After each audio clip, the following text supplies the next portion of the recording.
fyrsta félagsfund haustsins hérna hjá félagi atvinnurekenda. Þá verðið líka velkomin því sem hafa ekki komið áður hér á þessar nýju skrifstofur, í þannig nýja fundarsafn. Við erum agalega ánægð með þetta.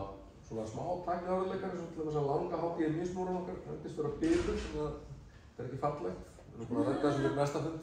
Gott að benda á þetta. Já, en við höfum fengið til okkar góða gest. Rannveigu Sigurðardóttur, varaseðlabankastjóra peningastefnu. Peningastefnan nú búin að vera býsna mikið í umræðinni hjá fyrirtækjunum okkar undanfarin misseri. Og ég held að yfirskriftin hjá Rannveigu sé ansi góð og svona inn í umræðina, hversu mikið of mikið. Menn stynja mikið undan vöxtunum og verðbólgustíðin er alltaf eitthvað sem allir hafa áhyggjur af líka. Og svo eru svona hlutir eins og komandi kjarasamningar og hvað gerist í þessum helstu hagstærðum þegar verður búið að lenda þeim, ríkisfjármálin og fleira. Ég gerir ráð fyrir að Rannveig muni ræða þetta allt saman og ef ekki þá getum við spurt hana. Þannig að þakka þér kærlega fyrir að koma til okkur. Ég var tíma að spjalla við okkur og útskýra þetta fyrir okkur. Gjörðu svo vel.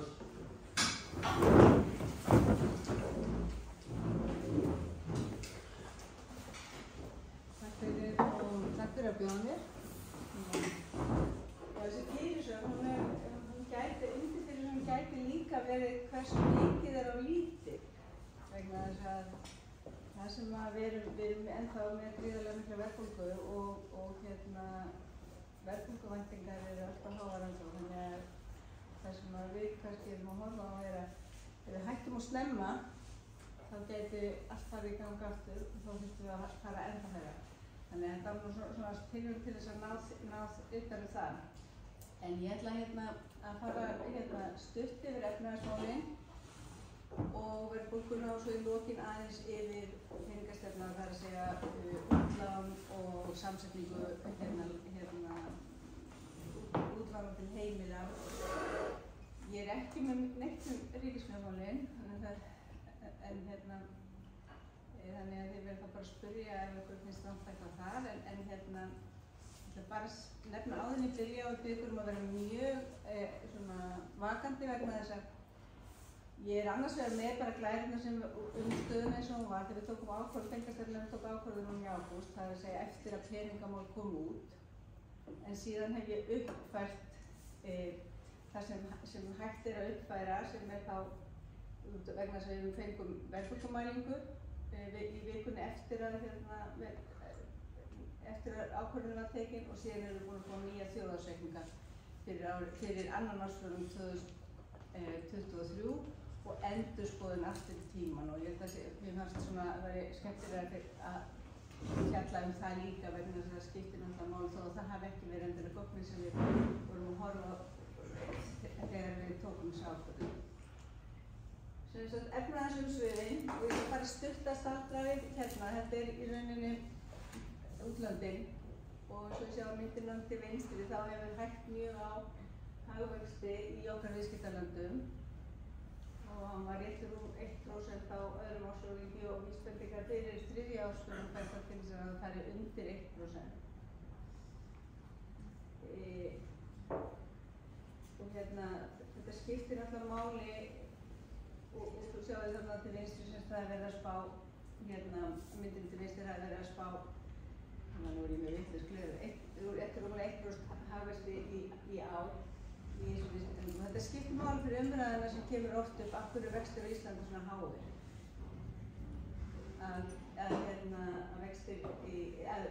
Hagvöxtur í okkar viðskiptalöndum er mjög lítill og sums staðar í sumum löndum er hann kominn í samdrátt. Ég verð að skipta gleraugu af því að sé ekki á litla skjáinn.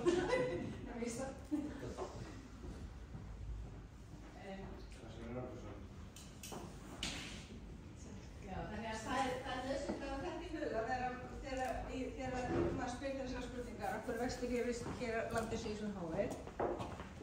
Annað sem ég vildi vekja athygli á er myndin í miðjunni og það sem ég setur sem sagt Þetta eru sem vísitölur, hvað maður að segja, þetta eru vísitölur það heita nú PMI sem sýna rauninni mælikvarði á eftirspurn og eins og þið sjáu þegar þær eru undir 50 þá má gera ráð fyrir að það sé hún sé minnka en aukast til ofan og þið sjáu þarna munur á framleiðslugeiranum sem þar sem að eftirspurnin hefur verið búist verið að eftirspurnin minnki meðan að þjónustugeirin ennþá fyrir ofan 50 en þó aðeins farin að hérna. Og þegar ég segi semst hagvöxtur á Íslandi, að semst útlöndin, af hverju vextir hærri hér en í viðskiptalöndunum, það vegna þess að hagvöxtur hér hefur verið gríðarlega mikið. Og eins og þið sjáu, þá hefur hann verið síðustu 2 árin yfir 5 og yfir 10% hverju fjórðungi. Og framan af eftir að COVID aðgerðum sleppti þá hefur náttúrulega einkaneyslan drifið áfram hagvöxtinn. En einnig utanríkisviðskiptin. Þá er þessi skjóti bati í ferðaþjónustunni. Nú ef við skoðum myndina til hægri, þá sjáum við tölur fyrir fyrri helming ársins. Það annars vegar þessar nýju tölur þjóðarsveiflunnar, bláu súlurnar, og appelsínugulu súlurnar það sem var inn í okkar síðustu spá sem var birt í ágúst. Og þar kemur þrennt sem rétt að vekja athygli á. Það að hagvöxturinn meiri heldur en á fyrri helmingum heldur en við vorum að gera ráð fyrir. Og hann í rauninni 5,8% hagvöxtur sem þá gríðarlega mikið þó hann sé að minnka frá fyrra ári. Þá var það ennþá gríðarlega mikið hagvöxtur og sérstaklega samanburði við okkar viðskiptalöndum. Annað sem rétt að hafa í hug að skoða þarna einkaneyslan, því það voru allar margar vísbendingar einkaneyslu fyrir annan ársfjórðung, bentu til þess að geti jafnvel verið samdráttur í einkaneyslunni á öðrum ársfjórðungi. Svo var eftir, það var á öðrum ársfjórðungi lítilegu vöxtur, 0,5% vöxtur, og ef maður skoðar þarna tölurnar fyrir helming allan, þá er einkaneyslan að vaxa 2,5%. Þannig að ennþá kraftur í einkaneyslunni. Fjárfestingin, hún kannski þar sem við erum, maður getur sagt svona mest off, og þið sjáu þarna að þetta heildarfjárfestingin, ef maður horfir bara fjárfestingar atvinnuvegana, þá vöxturinn á fyrri helmingi þar 6%. Fjárfestingi atvinnuvega þá horfum maður fram hjá skipum og flugvélum og stóriðju fjárfestingu. Þannig að það ennþá töluverður kraftur þar. Hins vegar ennþá tölurnar sína eins og það hafa gert síðustu 8 ársfjórðunga samdrátt íbúðafjárfestingu. 7% samdráttur í fyrra og 8% samdráttur á fyrri hluta þess árs. Og við eigum mjög erfitt með að trúa þessum tölum, bara miðað við spennuna sem á byggingamarkaði, virðisaukaveltu, innflutning á fjárfestingarvöru og öðru slíku. Þannig að það eitthvað af þessum tölum, nema þið hafið eitthvað sem getur samfært að við séum að horfa upp á samdrátt í íbúðafjárfestingu ár eftir ár. Þannig að það svona, þannig að líklega fjárfestingin meiri einhvern tíma vonandi verða þessar tölur skoðaðar betur og við fáum jákvæða íbúðafjárfestingu. Nú, annað sem kom núna við þessa birtingu var það að hagvöxtur í fyrra, hann var endurskoðaður uppbóðið, næstu í heila prósentu. Það að segja 7,2% í staðinn fyrir 6,4%. Þannig að verður eiginlega bara að horfa, við verðum eiginlega að læra eða venja okkur á að horfa á fyrstu birtingar sem bara áætlun hérna stöðuna því að þessi endurskoðun er oftast, ekki 100% alltaf upp á við, þannig að líklega miðað við reynsluna á eftir að uppfæra þessar tölur eitthvað upp á við. En hvað sem því líður þá eru þær ágætlega sterkar, 5,8%, tæplega 6% hagvöxtur á fyrri helmingi ársins er bara ágætt eftir 7,2% hagvöxt í fyrra. Þannig að bara rétt að hafa það í huga. Og ef við byrjum á að horfa myndina til hægri, sem sýnir framleiðslu spennu eða framleiðslu getuna, þá var þessi spá okkar í ágúst, hún sýndi að framleiðslu spennan er aðeins minni heldur en við vorum að gera ráð fyrir í maí, en hún er 1,5%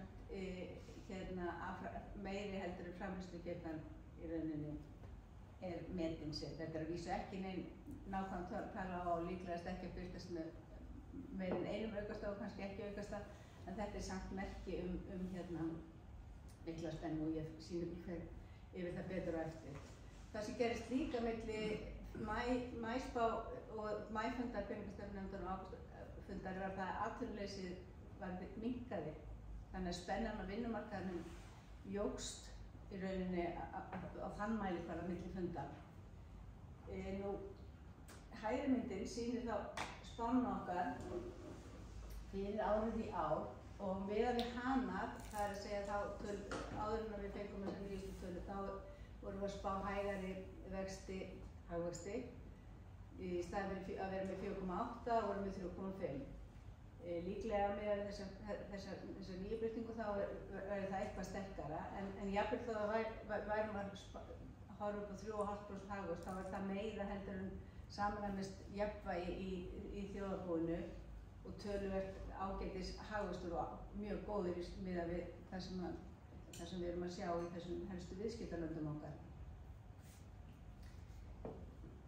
Vinnumarkaðurinn, eins og ég sagði, atvinnuleysið það minnkaði og minnkar áfram og það er gríðarleg spenna á vinnumarkaði. Eins og við sjáum þarna á myndinni til vinstri, dökkbláa línan, hún sýnir störf, þau fjölgaði þarna á öðrum ársfjórðungi 5,5%. Ljósbláa línan og það er tölur vinnumarkaðskönnunarinnar, ljósbláa línan sýnir tölur úr skráargögnum Hagstofunnar og það er aðeins hægari vöxtur þar en 4,4% aukning starfa sem er töluvert ágætt og annað appelsínugula línan hana sem er líka áhugaverð, það er sem sýnir meðalvinnutíma og eins og þið sjáu þá minnkar hann hana í kófinu og hefur í rauninni haldist nokkuð jafn, það getur sagt sem svo, síðan þá og þetta er ekki bara stytting vinnutímans, heldur er þetta minni meðalvinnuvika og þá hefur verið umræðan það er það vegna þess að, en síðan er störfum að fjölga svona hratt og er það vegna þess að því það er svona gilt skortur á vinnuafli, er það vegna þess að atvinnurekendur ráðast sem vilja frekar halda fólki og láta það vinna styttra heldur en eins og oft er þegar er verið að koma úr niðursveiflu þá er byrjað á því að vinna þá sem fyrir eru til þess að vinna lengur áður en að fara að ráða í nýtt fólk. Þetta er eitthvað sem við vitum ekki en allavega ef við horfum á myndina til hægri þá sjáum við það að skortur, þetta eru tölur úr könnun með 400 stærstu fyrirtækja, þá stærstu mælt eftir launasummu. Þessi könnun er gerð 4 sinnum á ári fyrir Seðlabankann og Samtök atvinnulífsins og appelsínugula línan hana, eins og við sjáum, sem mælir þá skort á starfsfólki. Hún er að vísu farin að koma niður og hún er eins og við sjáum langt fyrir ofan langtíma meðaltal sem er þannig einhverstað 25% en hún er komin niður í núna tæplega 45% af fyrirtækjum sem telja sér búa við skort á starfsfólki. Hin línan, þessi dökkbláa, hún er ennþá á leiðinni, það er að segja, hún er ennþá á leiðinni upp og þetta, hún sýnir fyrirtæki sem að telja sér búa við full afköst. Það get ekki, spurninginu hljómar einhvern veginn þannig, getið þið aukið auðvelt eða erfitt að auka við framleiðslugetuna. Og þessi vísitala hefur aldrei mælst hærri og einnig líka ennþá töluvert fyrir ofan sitt langtíma meðaltal. Þannig að spennan þarna á vinnumarkaðnum er töluvert mikil. Svo sett ég bara til gamans það sem maður getur séð eftir atvinnugreinum. Ég hefur ákveðið að vera kannski einhver sem hefði áhuga á að skoða þannig. Og nú get ég ekki séð þetta hér því nú vil ég vera hérna bara fyrir fram. Þessi hérna sem mynd sýnir sem sagt fyrirtæki til þessi skortur á starfsfólki.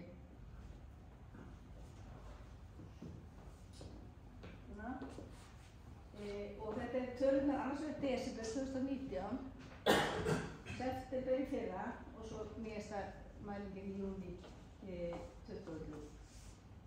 Og eins og við sjáum þegar farsóttin kemur þá bara ágætis balans og jafnvel eins og í júli þá var Seðlabankinn, hann byrjaði að lækka vexti sína í maí 2019,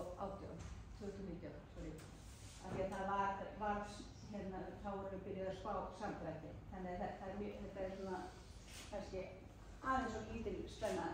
Nú í september í fyrra þá spennan var gríðarlega og með skort á fólki.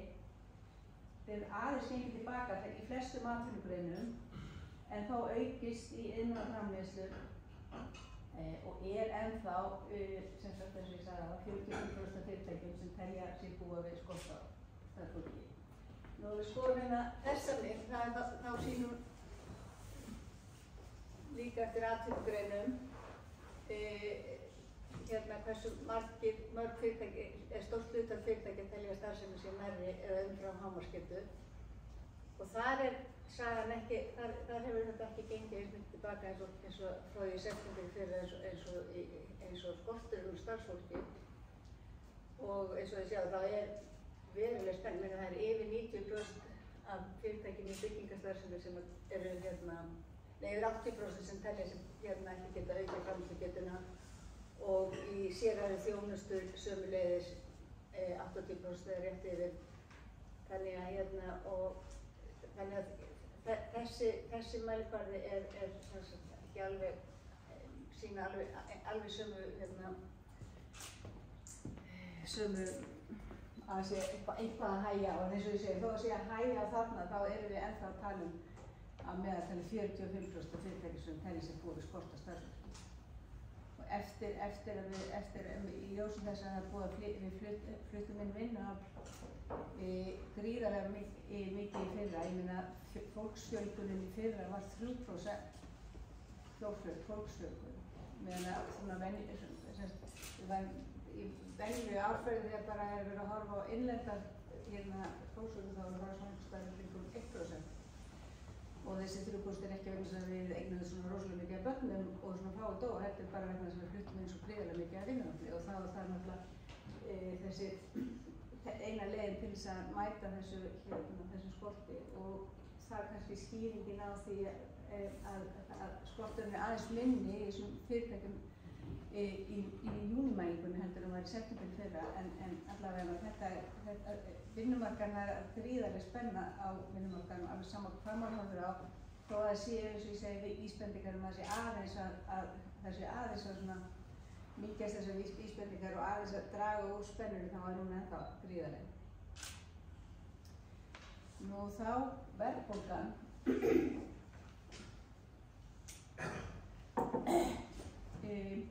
Spennandi mál. Þarna er ég búin að taka inn nýjustu mælinguna, ágústmælinguna, en svo þið sjáum ef við skoðum dökkbláu línuna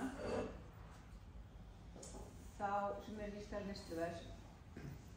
Þá minnkaði verðbólga úr 8,9% í júní í 7,6% í júlí, það var gríðarlega mikil hjöfnun, en jókst síðan aftur lítillega í ágúst um 0,1%.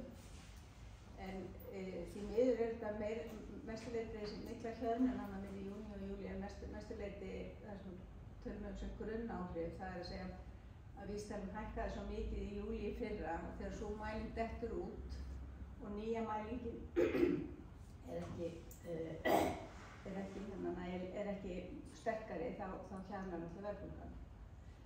Og það sama í rauninni núna þegar hún jókst lítillega núna í ágúst og það má alveg gera ráð fyrir að hún ársverðbólga aukist aftur í september vegna þess að í september í fyrra þá hækkaði vísitalan bara 0,09 og það fáar vísbendingar að hækkunin milli mánaða núna í ágúst-september verði það lítil. Þannig að við gerum ráð fyrir því að ársverðbólgan muni aðeins aukast í september.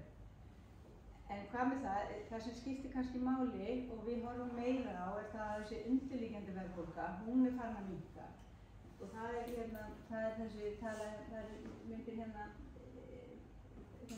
til vinstri. Það gæðs við höldum okkur hina myndinus, eitt fakta kannski það er að verðbólga á húsnæðis, hún jókst í ágúst úr 7,1% í 7,6%. Það er náttúrulega því að nú húsnæðisliðir farin að draga niður verðbólguna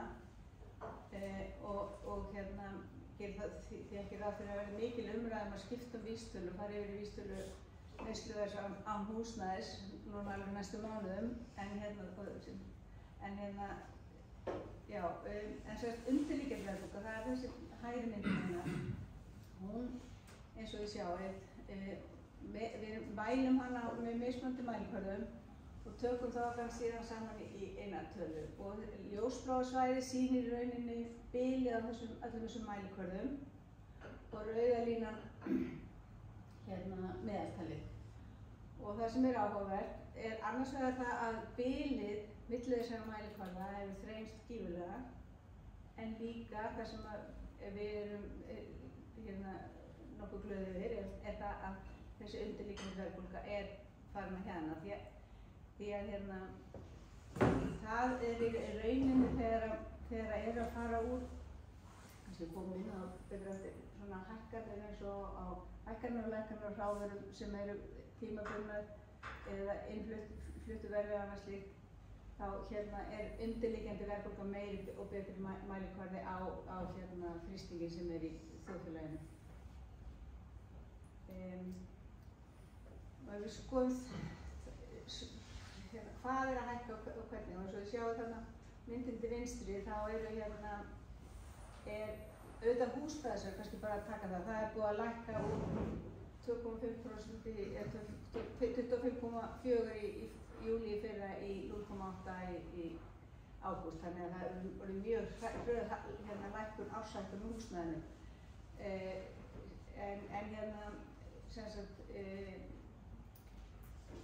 innlendar vörur, dökkbláa og dagvaran, þær eru ennþá að hækka og þetta í kringum 11-12% hækkun, árshækkun og bara hefur nánast verið að bæta í allavega hvað var það dagvöruna. Þannig að þetta sýnir að það tölur mikill kraftur í rauninni þessi verðbólga nú að mestu bara eftirspurnardrifin og kemur fram þarna. Innfluttu vörurnar sem lengi vel fylgdu dagvaran og innlendaverðbólgan fylgdi verðin og innfluttum vörum. Ég var að byrja hérna en hún tikkaði aðeins upp núna í síðustu mælingu í ágúst og það vegna þess að í rauninni það grunnáhrif vegna þess að það sem var að keyra hana mikið niður var lækkun olíuverðs sem síðan aftur farið að hækka og kemur þá svona sterkt fram sem hækkun. Þannig að þetta mikið til þá grunnáhrif vegna mikillar hækkunar olíuverðs í fyrra að hún að lækka. Miðjumyndin sýnir líka verðhækkun þjónustu og þar hefur nú verið og núna allavega á báða mælikvarðana almenna þjónustan og opinbera þjónustuna fyrir ofan 7% sem töluvert mikið fyrir ofan verðbólgumarkmiðið. Og myndin til hægri, hún líka mjög áhugaverð og sýnir rauninni á hversu breiðum grunni þessar verðhækkanir hafa verið. Þetta ekki bara húsnæði eða bara þetta eða bara hitt, þetta bara mjög almennt. Og myndin sýnir hversu margar stór hluti af vörukörfunni í vísitölunni að hækka meira en 2,5%, 5% og 10%. Og það sem er jákvætt það að rústrauði parturinn þarna, það að segja vörur sem að hækka meira en 10%, þeim að fækka, en vörur sem að hækka meira en 5% þá að fjölga í staðinn.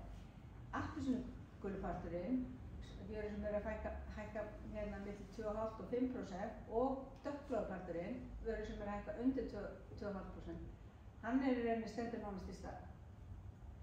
Þannig að það sem við viljum alltaf gera að sjá og viljum helst sjá að allar vörurnar séu einhver stefnu á dökkblá eða flestar vörur séu þarna á bilinu sem dökkblá á appelsínugulabili. Eins og þið sjáu, eins og þær voru þarna í upphafi, það voru flestar vörur eða kannski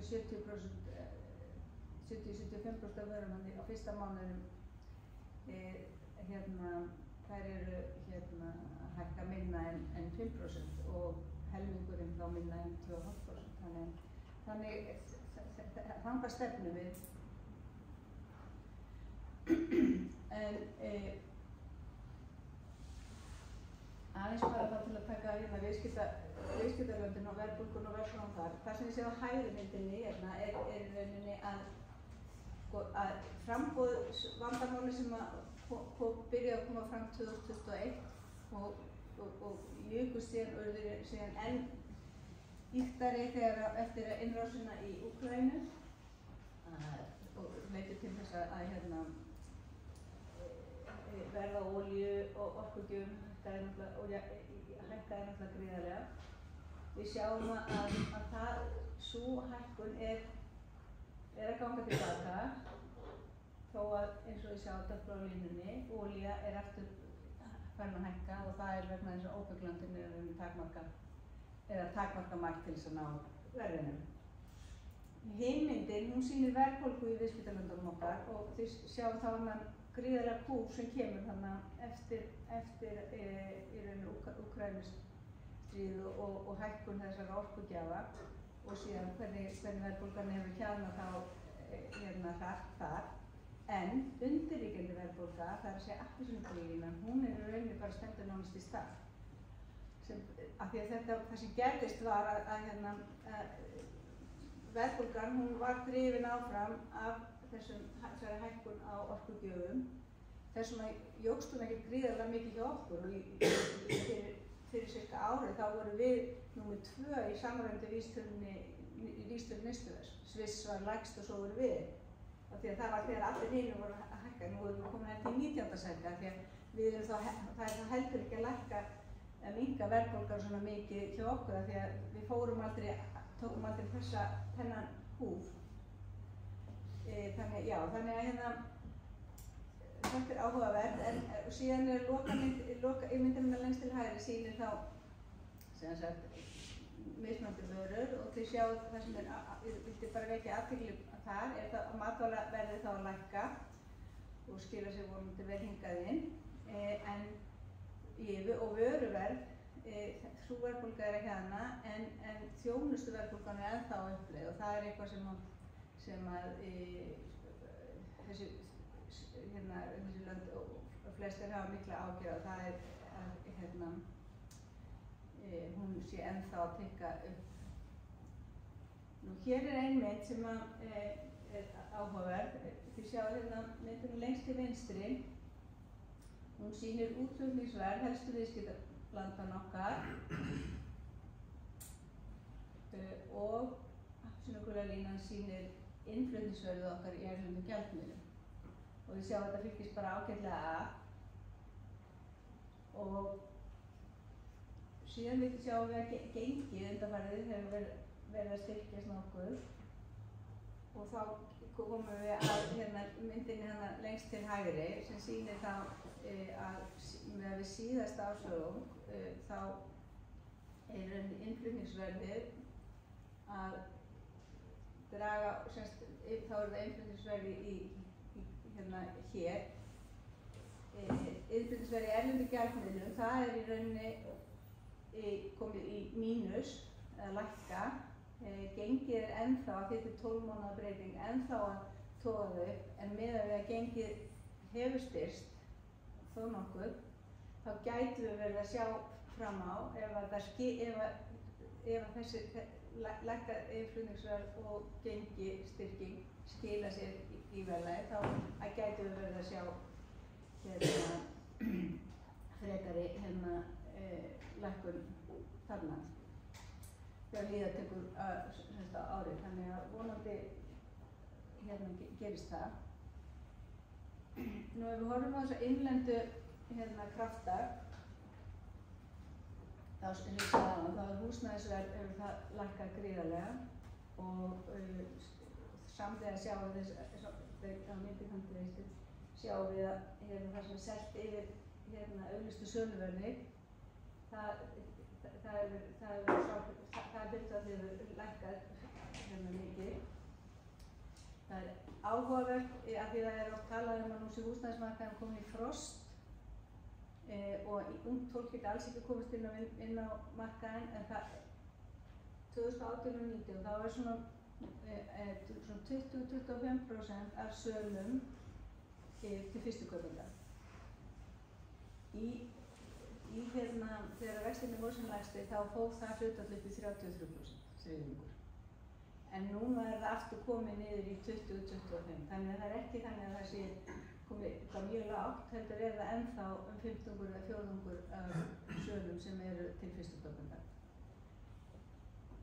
Launin, miðjumyndin, það er þau eru stórt vandamál í hvað varðar verðbólguna. Þau hafa hækkað gríðarlega og það sem gerir það fakta verða það mælist mjög lítil framleiðniaukning. Laun á öðrum ársfjórðungi í ár eru hækkað 10% og það er náttúrulega vegna þess að þessi kjarasamningar skammtíma kjarasamningar sem voru gerðir þarna í kringum áramótin á almennum markaði og síðan á vormánuðum hjá hinu opinbera, þeir eru að koma hana til framkvæmda.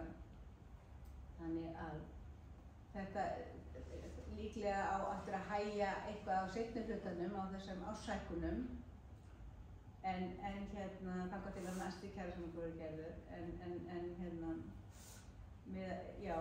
að við gerum þá jafnvel ráð fyrir því.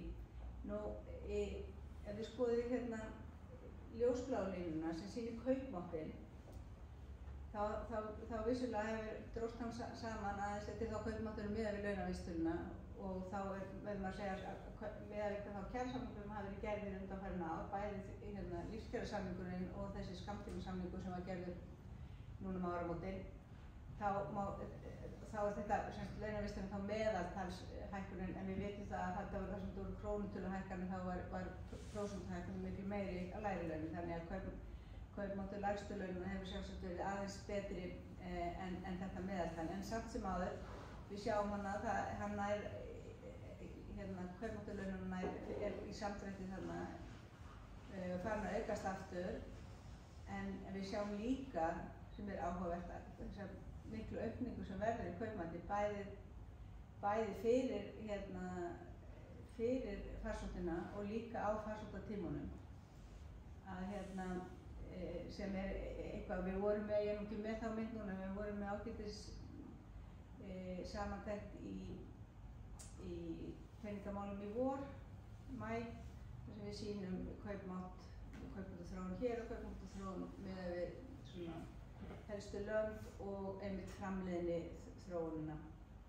Nú þriðja myndin hún sýnir það sem að peningastefnan hefur mjög miklar áhyggjur af, og það eru verðbólguvæntingar.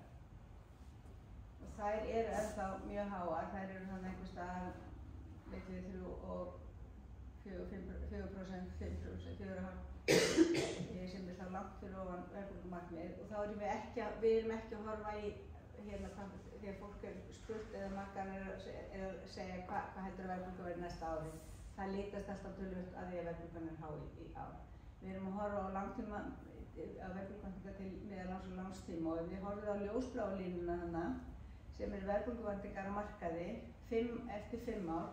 Þá er rauninni markaðurinn að segja að eftir 5 ár, þá held ég að næstu 5 árum þar á eftir verður verðbólgan 3,5%, sem er gríðarlegt, því þá erum við gríðarlegt áhyggjuefni ef trúverðugleikinn ekki meira það að markaðurinn telur að við getum ekki ná verðbólgunni niður. Annað sem er líka áhugavert að þessi mikla hjöðnun verðbólgunnar sem var þarna milli júní og júlí sem við sáum áðan, að hún hafði ekki áhyggjur þessi nýjasta mælingin meðal markaðsaðila, við gerum alltaf könnun fyrir peningamál meðal markaðsaðila verðbólguvæntingarnar.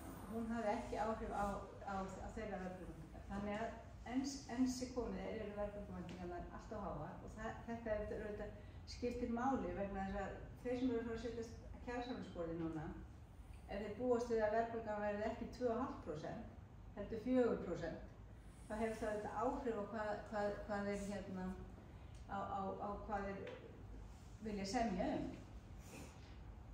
Svo annað varðandi verðbólguvæntingarnar og útlönd, af því að ég sagði af hverju vextir alltaf svona háir á Íslandi en ekki í útlöndum. Við sáum það áðan að það er vegna þess að það er miklu meiri kraftur í þjóðarbúinu, í hagvöxtunum, en það er líka að verðbólguvæntingar í flestum öðrum löndum hafa ekki gefið eftir. Þær hafa bara haldist við markmið sem gerir peningastefnu í þeim löndum miklu auðveldara fyrir. Verðbólguspáin okkar, myndin innstri í rauninni bara sýnir við notum fullt af skammtímalíkönum til að spá verðbólgunni næstu fjórðunga og þau eru öll á því að verðbólgan sé eitthvað hjaðna en dökkblá línan sýnir grunnspáin og hún er kannski allra bjartsýnust þeirra, en vonandi gengur hún eftir. Spáin, eins og þið sjáuð, brotalínan sýnir spána frá því í maí og heila línan spána frá því í ágúst og þá, eins og þið sjáuð, þá eru horfurnar heldur betri næsta árið í staðinn fyrir að við vorum að gera ráð fyrir 8% verðbólgu á seinni hluta ársins, þá erum við núna að gera ráð fyrir, þá erum við núna að gera ráð fyrir 7,5% verðbólgu.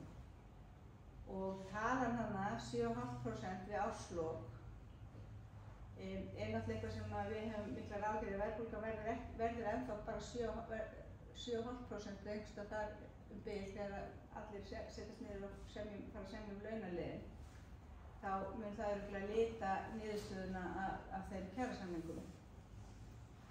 Og eins og þið sjáu hafa verðbólguhorfurnar ekki breyst fram á veginn, það er aðalega bara fyrsta árið sem er aðeins betra og það en fram á veginn eru þær bara nánast óbreyttar frá því í maí og það náttúrulega, þar litar verðbólguvæntingarnar að þær séu ennþá svona háar. Það hefur mikil áhrif á hvernig við gerum ráð fyrir að verðbólgu þróist í framtíðinni. Aðeins stutt bara raunvexti, eins og við sjáum þá eru annars vegar dökkbláa línan vextirnir eins og þeir eru og við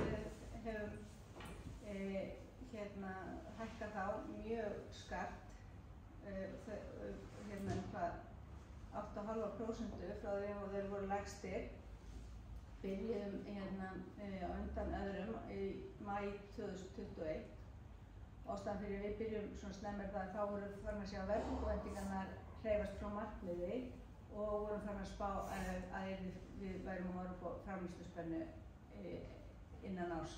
Þannig að miðað við okkar svona track record þá taldi nefndin að þrátt fyrir að það væri töluverð mikil óvissa ennþá til staðar tengt farsóttinni þá að það væri rétt að hefja þessa vaxtahækkunarferil.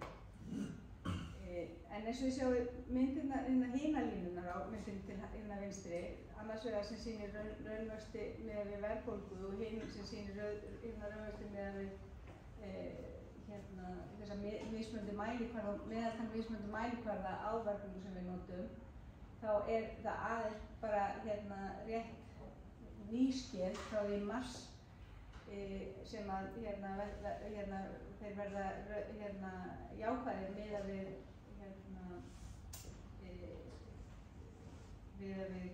meðaltalið og þeir eru núna voru í lok ágúst komin upp í 2,5% og síðasta mat okkar á jafnvægisraunvöxtum eitthvað 1,5%, 2%, en þetta ekki mjög nákvæm tala eins og eina af þessum tölum sem við notum til viðmiðunar en ekki mjög nákvæm og ætti helst ekki að birtast með aukastöðum. Þannig að það allavega líklegt að maður getur sagt að raunvextir séu svona, við erum ekki með nýtt mat frá því ágúst en þetta er matið frá því að raunvextinni séu svona við jafnvægisraunvexti núna. Það hins vegar mitt persónulega mat að líklega þurfa raunvextir miðað við hversu breiðum grunni verðbólgan hversu mikil spenna ennþá á vinnumarkaði og hvernig verðbólguvæntingarnar eru. Raunvextirnir þurfa að vera yfir jafnvægisraunvöxtum og þau þurfa líklega að vera það einhver tíma. Það getur náttúrulega gerst á tvennan hátt. Það getur gerst með því að við hækkum vextina meira eða þá að verðbólguvæntingarnar og lækki, verðbólgan og verðbólguvæntingarnar. Þannig að þetta meðaltalsmælikvarðinn á verðbólgu að það hann lækki, þá hækkar það auðvitað raunstýrivextirnir. Annað sem getur skipt máli og ég held að skipti máli varðandi gengisstyrkinguna hér undanfarna mánuði líka að vaxtamunurinn hefur aukist við útlönd hefur aukist gríðarlega frá því á þessu ári. Eins og þið sjáið, það jókst það mikið eftir að við fórum að hækka vexti á undan öllum öðrum en síðan þegar hinir seðlabankarnir í umheiminum fóru að hækka vexti líka þá minnkaði hann en hann hefur aukist aftur núna og við sjáum allir bara sem dæmi að í Noregi þá minnkaði peningastefnunefndin í Noregi hélt að hún væri komin á topp í lok síðasta árs og hækka vexti og vaxtamunurinn minnkaði því aðrir voru að hækka en ekki þeir og gengi krónunnar norsku veiktist töluvert. Þannig að þetta skiptir líka máli vaxtamunurinn þegar gengi þó séu fullt af öðrum hlutum sem skipta máli varðandi gengi, ég ætla ekki að fara í það en þetta er eina af þessum stærðum sem skiptir máli núna. Útlánavöxturinn, það hefur verið að hægja á útlánum til heimila alveg frá því seinni hluta árs í fyrra. Við vorum í peningastefnunefnd svolítið innan gæsalappa hissa á því hvað vöxturinn til fyrirtækja var gríðarlega sterkur þrátt fyrir að við vorum komið með vextina töluvert hátt á seinni hluta ársins fyrra.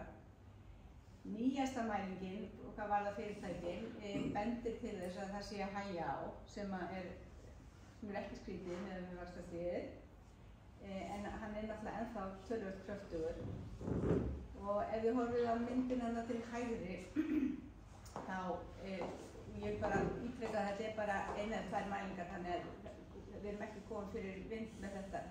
Þetta getur alveg eins og þið sjáum þá er þetta ekki bein lína upp og niður þannig að við getum séð eitthvað bakslaði þessu en heilt yfir ef maður horfir á myndina þá er þetta svona bara nokkuð jafnt þessi hæging svolítið bara nokkuð jafnt dreift yfir atvinnugreinana alveg eins og aukningin í útlánum var líka töluvert bara nokkuð svona jafnt dreifð yfir atvinnugreinar.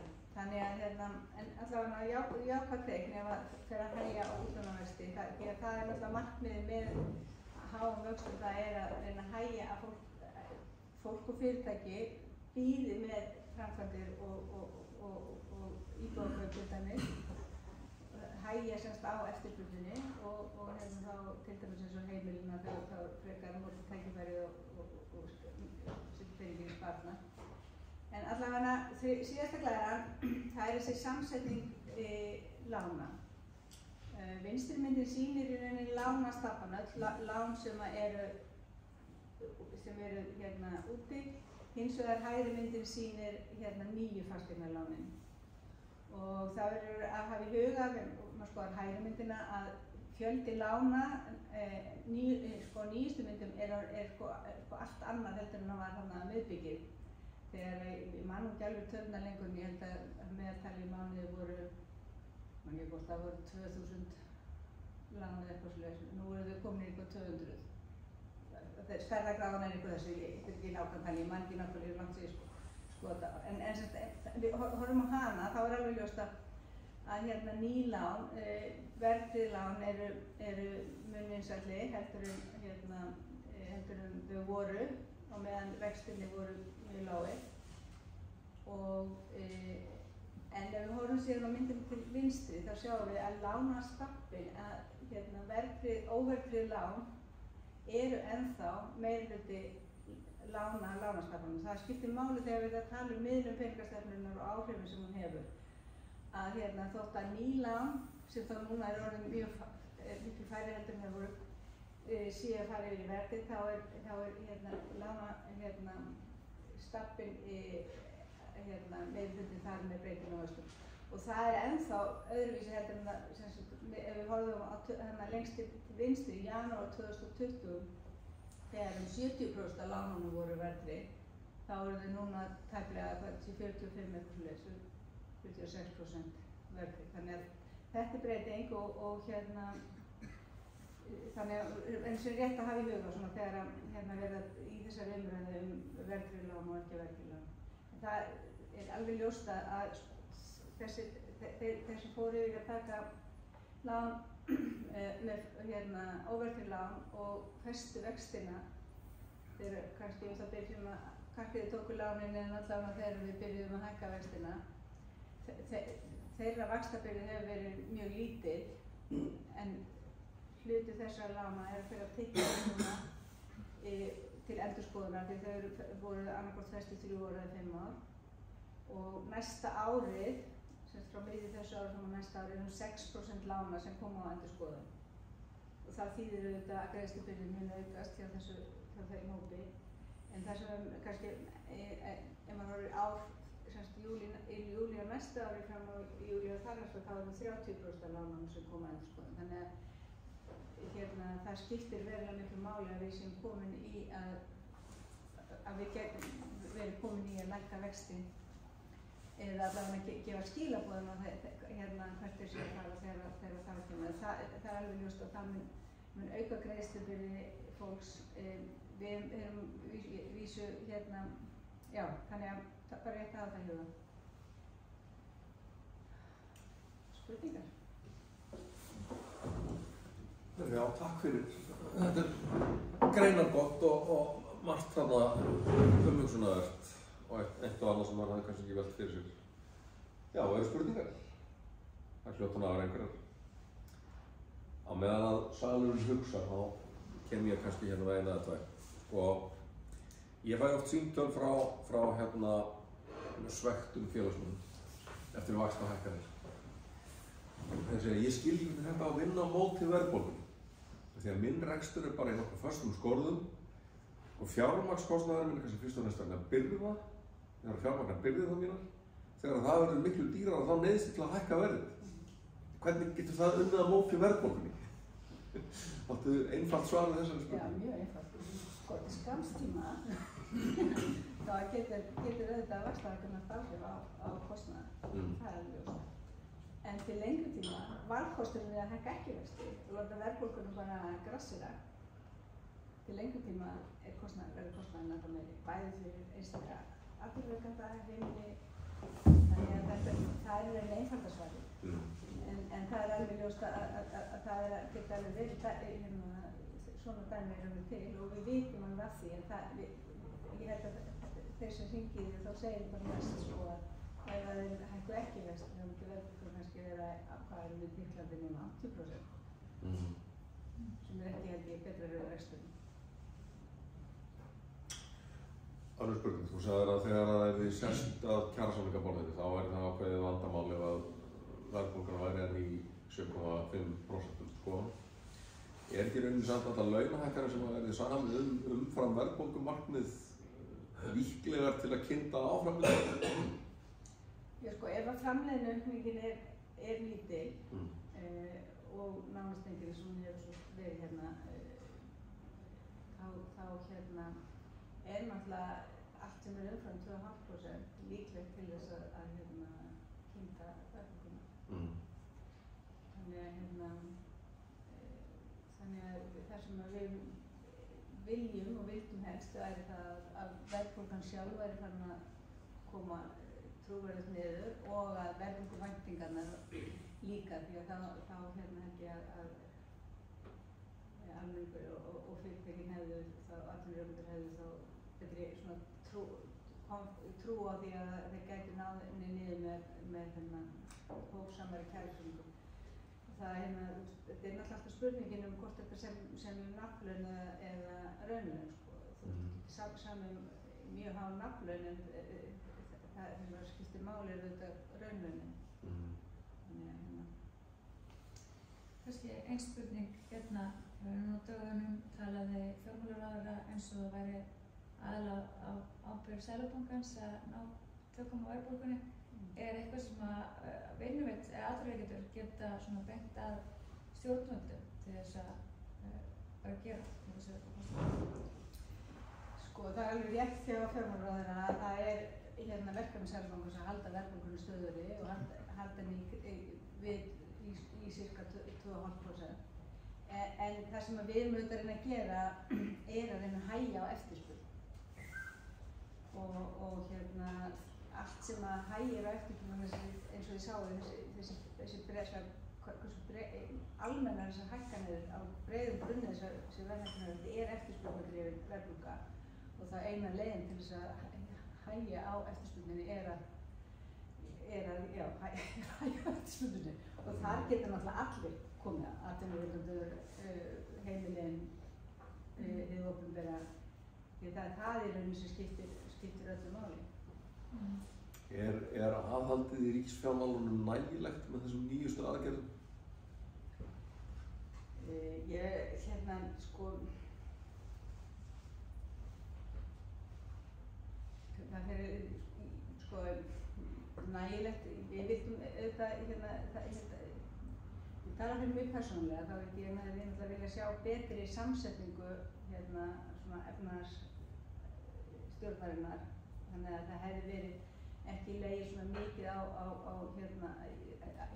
þunginn í því að reyna að ná niður eftirspurninni, hefði ekki verið svona mikið af Seðlabankanum, það hefði verið á fleiri stöðum, þá bæði hjá hinu opinberu og á vinnumarkaðinum, því að það er náttúrulega alveg ljóst að þessi kjarasamningar, skammdregin kjarasamningar frá 7,5% sem voru gerðir eða 7,2 mannfinn og alveg hvað sem voru gerðir þarna fyrir áramótin, þeir fóðruðu verðbólguna aftur, menn hún náði hámarki hérna í 10,2% í febrúar þegar þessi samningar voru komnir inn og ég meina það auðvitað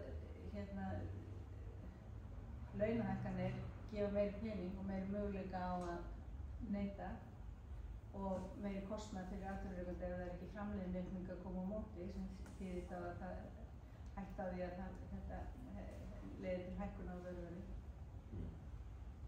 Mér langar að spyrja þess varðandi verðbólguvæntingar. Má ekki horfa á verðbólguvæntingar sem svona ákveðna vantrú á því sem við erum að gera. Ef að verðbólguvæntingarnar eru hærri en gera má ráð fyrir.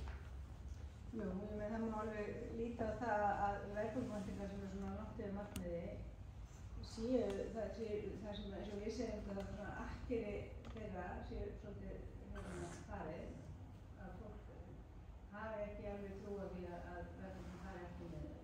Eða hafi ekki trú á ráðstöfunum sem er í gangi, kannski ekki hluti. Já, það getur verið alls konar sko, en þú veist, eitt er náttúrulega að þú getur verið setið í verðbólgan sem er, en það á ekki að vera alveg þar sem peningar eru að skipta hendur eins og markaðir. En auðvitað, alveg ljóst, Ísland hefur ekkert rosalega gott svona track record varðandi verðbólgu. Þannig að það er ekki skrítið að verðbólgu kjölfestan losni svolítið þegar við erum aftur komin inn í svona gríðarlega mikla verðbólgu. Ein spurningin sem ég langar að spyrja að það í 15 ára gamalli skýrslu, cirka, viðamikilli, þá var lagt til að banna ákveðna tegund lána, jafngreiðslu lán, verðtryggð. Hefði það ekki haft verulega áhrif, hefði það verið gert á svona, þetta er beina áhrif á eftirspurn og svona spíralast í þessu? Ertu ekki þeirra skoðunar? Nei, ég er þeirra skoðunar að fólk hefur bara getað valið hvað henta þeim best. Ég held að þess núna sé bara mjög gott að við séum með verðtryggð lán, að fólk geti farið í verðtryggð lán í staðinn fyrir að lenda í vandræðum eins og það gerðu eftir hrun. Það er miðlun peningastefnunnar fer fram ekki bara gegnum lánin. Og ég held kannski að það að fólk að fest vexti til 3 og 5 ára, sem ég sagði áðan, þegar vextinni voru svona lágir, það hefur örugglega gert eftirspurnir í þjóðfélaginu meiri heldur en hún hefði verið eða ekki. Ef við bara verðum með óverðtryggð lán með breytilegum vöxtum og það væri ekkert annað í boði, menn það er lönd þar sem svoleiðis er. Þá hefur alveg ljóst að peningastefnan hefði virkað hraðar í að hægja á eftirspurn. En nú er það ekki þannig og það er ekkert endilega að það þurfi að vera þannig. Þannig að svona tvö svör sko, ég held að sé gott að fólk hafi val. Þetta eru svona rational ákvarðanir fyrir einstaklingi þó að fyrir miðlunum geti það verið, hefði verið betra að hafa eitthvað öðruvísi. En sko, miðlunin hún fer fram í gegnum fleiri þætti, þannig að já, það er erfitt að svara þessu sko beint, en ég held að valkostur séu að hefði góðar. Fleiri spurningar, Magnús? Já, það er svarandi spána, ef ég man rétt. Það er ekki 7,5% sem þið spáið að hugsanlega verðbólgan gæti verið í lok ársins. Já, síðasta fjörðungi. Megum við búast við frekari stýrivextahækkun ef það sú spá raungerist? Góður.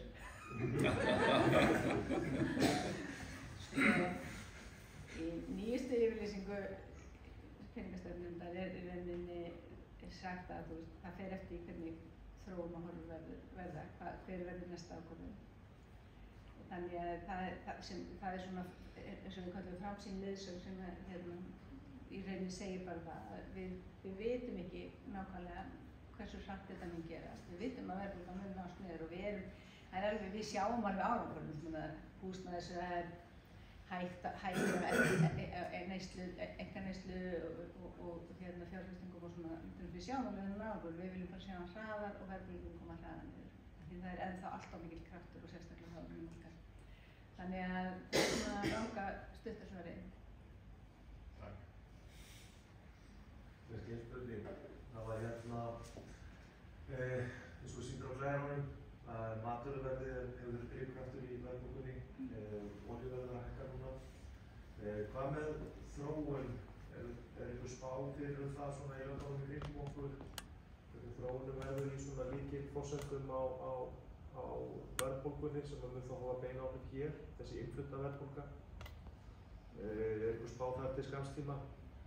Já, við erum alltaf með spá inni í spánni þróun innfluttar verðbólgu og þá byggjum við náttúrulega á eins og framvirkum spám til dæmis olíuverð og annað slíkt.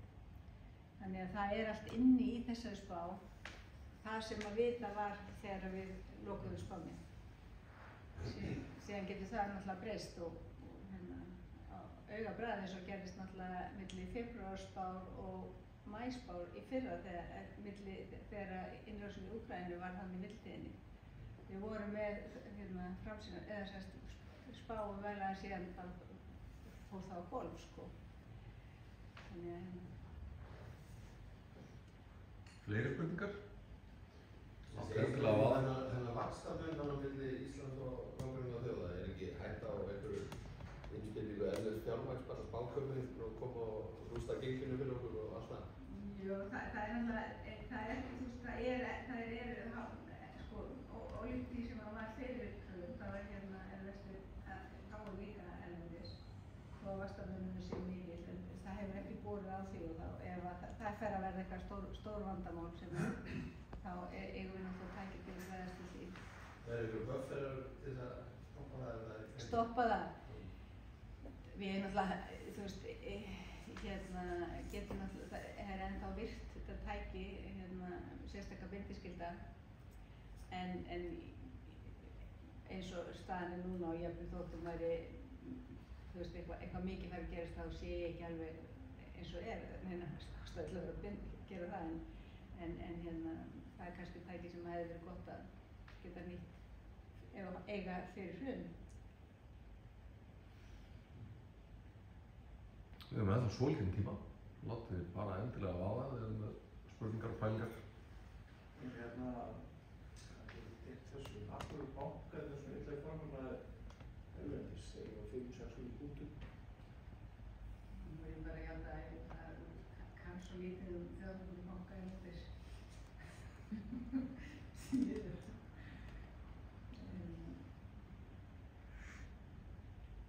Af hverju heldur þú það sig? Hefur þú skoðun að því? Nei, ég held ekki það.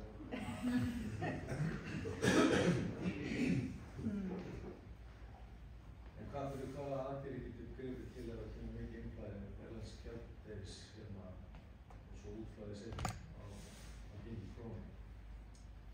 Sko, það er til tæki sem heitir sérstakt undirskylda, þar sem maður getur í rauninni, eins og var gert, tímabili ég held að við tekið í lokum 2015 eða 2016 og þá getur maður í rauninni, til dæmis eins og það var praktísið að það var sett ákveðin hluta þessu innflæði á festan sko og vaxtalausan reikning eða eitthvað, það er ýmislegt hægt að gera til þess að gera þetta ekki eins hagkvæmt að vera að gera út á vaxtamunni. Af því þessu var beitt 2015-16 þá var þörfin í rauninni, það var þörf fyrir að hafa háa vöxt á Íslandi en ekki endilega fyrir Íslendinga sko, ekki endilega fyrir þá sem voru að koma inn með fjármagn. Þannig að þetta er í rauninni tæki sem virkar þannig að það gera það ekki, þetta er í rauninni, þeir búa þá við mismunandi vaxtastig með því að hluti af innflæðinu sé bundinn á lægri vöxtum eða engum vöxtum. Þá er heildarvextir þeirra á heildarinnflæðinu lægri heldur en innlendu vextir. Það er í rauninni það sem við gerðum og já, til þess að koma í veg fyrir ómikla koma í veg fyrir ómikla innflæði sem var kannski ekki sjálfbært. Geti farið mjög hratt út aftur. Ég spurði ekki þessi gengi og mörg í innflutning og gengi sýttum ári og líka á væntingar okkar og kannski annara bara varðandi það. Þú veist, oft hefur verið reynslan að eftir að gott sumar, mikið útlendingu þegar þeir hægt að koma þá breytist gengið og túrismin hefur mikið áhrif á líka allt þetta spennu sem við tala um. Til einhverja spár túrismin er tekið út úr að þú ert með eftir greinum og... Hvað gengið væri? Nei. En líka þessar spennur bara á landi í alveg og bara verðbólgur væntingar og til að... Sko það er náttúrulega ljóst að þessi hraði bati í ferðarþjónustunni, hann hefur náttúrulega aukið spennuna gríðarlega og hann kemur þá sama tíma og allt er að fara í gang hér innanlands og það eru alls konar takmarkanir á til dæmis framleiðslu og getu erlendis og kostnaður við að flytja hluti til landsins. En það er, ég er bara að reyna að hugsa svona hvernig væri hægt að gera þetta, en það er náttúrulega, það væri náttúrulega minna, kæmi inn minna gjald, en spurningin er hvort að það er þá ekki aðlögun þá ekki í eða myndi bara hætta bara 1, 2, 3, menn það var bara að hugsa hvað það er skuldi svo þegar síldin fór, hún bara fór, þá eru þau bara aðlaga okkur, tók tíma og var verðbólgu tíma aðlagast, en það myndi sjálfsagt hvað það gerast.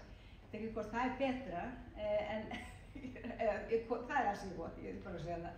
En það er náttúrulega eins og hefur verið komið fram, spurningi hvort það er einhvern nátt að reyna að hægja á þessari ferðamennsku eða þá fjármagn, með því að hækka skatta eða Láta þú utan bara að borga til að koma til landi og...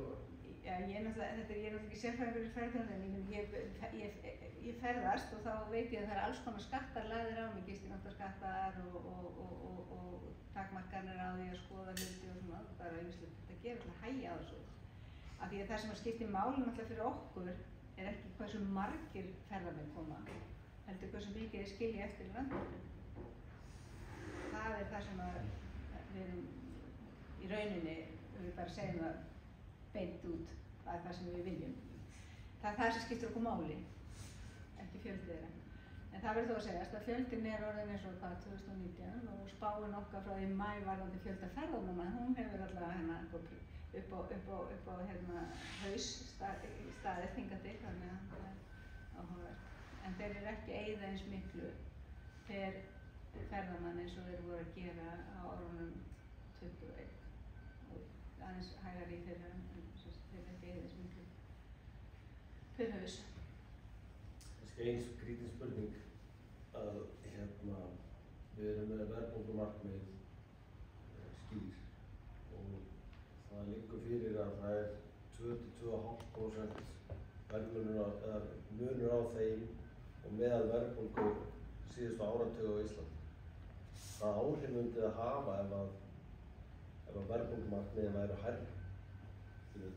Ég sagði eitthvað, þetta er skrítin spurning. Þetta er ekki skrítin spurning, þetta er mikið til umræðu í öðrum löndum. Hvort að ég hækka verðbólgumarkmiðin. Til þess að svara því fyrst, af hverju það er í umræðu annars staðar, er það að Evrópa, Bandaríkin, Bretland, Svíþjóð, þessi lönd voru með mjög lága vexti og mjög litla verðbólgu mjög lengi og jafnvel neikvæða vexti og þurftu þá voru komnir í gólfið í rauninni og þurftu þess vegna að byrja á þessari markbundnu íhlutun, það er að segja að kaupa bréf og stjórna penning út í hagkerfinu, bara stimulera og koma upp verðbólgunni. Og þar voru verðbólguvæntingarnar, þeir voru þá ekki að reyna að koma með svo við niður að markmiði, þeir voru að reyna að koma upp í markmið því þær voru langt fyrir neðan, það er heldur ekki gott. Ef allir búast við að verðbólgan verði eiginlega enginn á næstunni, þá gerir enginn neitt og þá smá sem kaupir enginn neitt og býður þangað til að ég verður að búast við verð hjöðnu, þá býður þangað til að verði hjöðna til þess að kaupa. Þannig að það hefur bara hín áhrifin, við þekkjum svo vel hvað gerist upp á við, en niður við var það vandamál. Þannig að þessi umræða út af þessu hversu stutt er í gólfið, að lenda í gólfinu, þá er hún töluvert, hún er í gangi í mörgum löndum. Ef maður skoða hér, ég meina verðbólgumarkmið hér er 2,5%, í flestum öðrum löndum er 2%. Við töldum að 2,5% væri svona betra með við bara fortíðina og svona meðaltalsverðbólgu og svona. En þetta er ekki eitthvað þannig að við vitum að þetta sé alveg bara, þetta sé besta, hjartalínuður, heldur, þetta er bara ákvörðun að þetta sé eitthvað sem við viljum miða við. Við gætum alveg haft hana 3% eða 4% verðbólgumarkmiði, en þá er hættan á, ef við hækkum það bara, þegar illa gengur, og það er náttúrulega sama sem á við í öðrum löndum núna, ef þú hækkar verðbólgumarkmiðið bara þegar illa gengur, þá búast allir við því að næst þegar illa gengur, þá farið það líka upp, þá ertu bara, hvert er þá komin? 6%. Þannig að það er eitt, en síðan skiptir náttúrulega verulega miklu máli hvort að verðbólgumarkmiðið er 2,5% og þú býst við 2,5%. Ég veit ekki hvort að þið náðuð því, en þegar á meðan verðbólgan var í kringum markmið og verðbólguvæntingarnar voru við markmið á árunum 15–17 eitthvað, hvort að þið náðuð því að hætta í rauninni að hugsa verðbólguna. Hún skiptir minna máli, maður er ekki meðan alltaf inn í öllum svona kalkulasjónum. þegar hún verður kannski 4%, þá er það töluvert miklu meira en 2,5%. Þannig að þá fyrir fólk líka að akta á það. Þannig að ég held að sé ekki, þetta er ekki vísindaleg niðurstaða að 2,5% sé hið eina rétta. Ég held aftur á móti að það sé ágætt og ég held að hinn hliðin er þá að ég held að sé ekki gott að breyta verðbólgumarkmiði. Ég held að sé betra að reyna að aga efnahagsstjórnina þannig að við getum haldið verðbólgunni nálægt markmiði. Nú höfum við kannski tíma fyrir eina spurningu ef við ætlum að halda okkur við það markmið að fólk komist á 10 fund eftir þessa morgunverðarfundi. Er ein spurning einhverstað eftir í tíbónum? Nei, jæja, þannig tók mér að hræða ykkur. Við þökkum bara Rannveigu kærlega fyrir þessa frábæru yfirferð og mörg góð svör við erfiðum spurningum. Ég ætlum að vekja athygli á því, þetta er 4. skipti sem hún kemur á fund til okkar en þetta er í 1. skipti sem hann er haldinn í Raunheim. Ákveðin áfangi að hitta hana í eigin persónu. En þakka ykkur kærlega fyrir að koma, fyrir góðar spurningar og umræður og takk kærlega fyrir að koma upp í okkur.